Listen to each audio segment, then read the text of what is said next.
Hello guys, welcome back to my channel. আশা কৰো আপোনালোক সকলো ভালে কুশলে আছে। মই বাৰু ঠিকে আছো। ইমান গৰমৰ দিনত টেঙাৰ জোল অকন ভাতৰ লগত খাব পালে মনটো ভাল লাগে আৰু ফ্যামিলিও ভাল পায়। সেইকাৰণে ভাবিলো আজি এটা মাছৰ টেঙা জোল আপোনালোকৰ লগত শেয়াৰ কৰো। তেনেহলে পলম নকৰি ভিডিওটোলৈ আগবাঢ়ো আহক।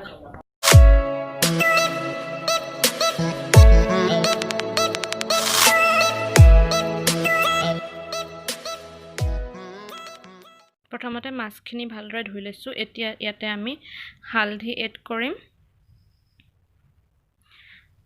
আৰু আন্দাজ অনুসৰি নিমখ এড কৰি ভালদৰে হানি গৰম তেলত ভাজি লম। এতিয়া আমি মাছখিনি ভালদৰে ভাজি লম।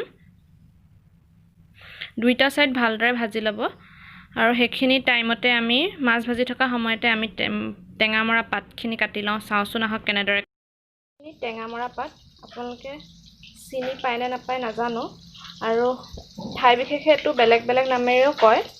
খাৰচুন টেঙা বুলিও কয়। এয়াৰে আজি আমি মাছৰ তৰকাৰী বনাম। এইখিনি আমি মিহিকে কাটি লৈছো।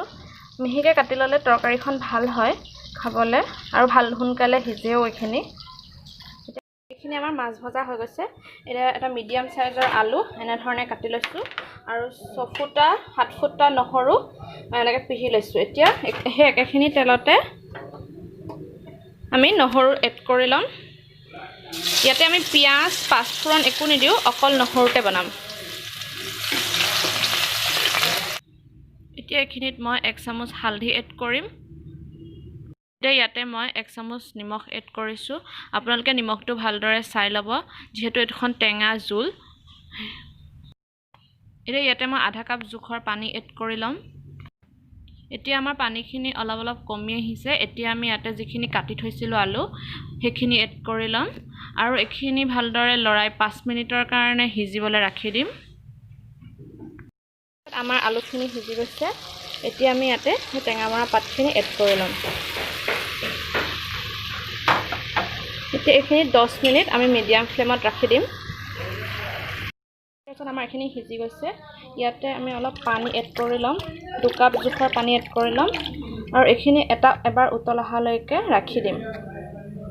উতল আহি গৈছে। এতিয়া আমি ইয়াত মাছখিনি এড কৰি লম। এতিয়া 10 মিনিটৰ কাৰণে এখিনি ৰাখি দিম।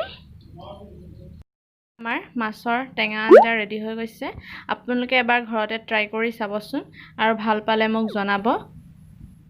আপোনালোকে মোৰ ৰেচিপিটো ভাল পাইছে তেনেহলে মোক সাবস্ক্ৰাইব কৰি দিবলৈ নাপাহৰিব আৰু কাষতে থকা বেল আইকনটো প্ৰেছ কৰি দিব আৰু ভিডিওটো যদি ভাল পাইছে তেনেহলে লাইক সাবস্ক্ৰাইব এণ্ড শ্বেয়াৰ কৰিবলৈ নাপাহৰিব। তেনেহলে আজিলৈ আহো। Bye bye. Always do it on my own, so I gotta get through it. And the only thing I know is to love what I'm doing. Never give up.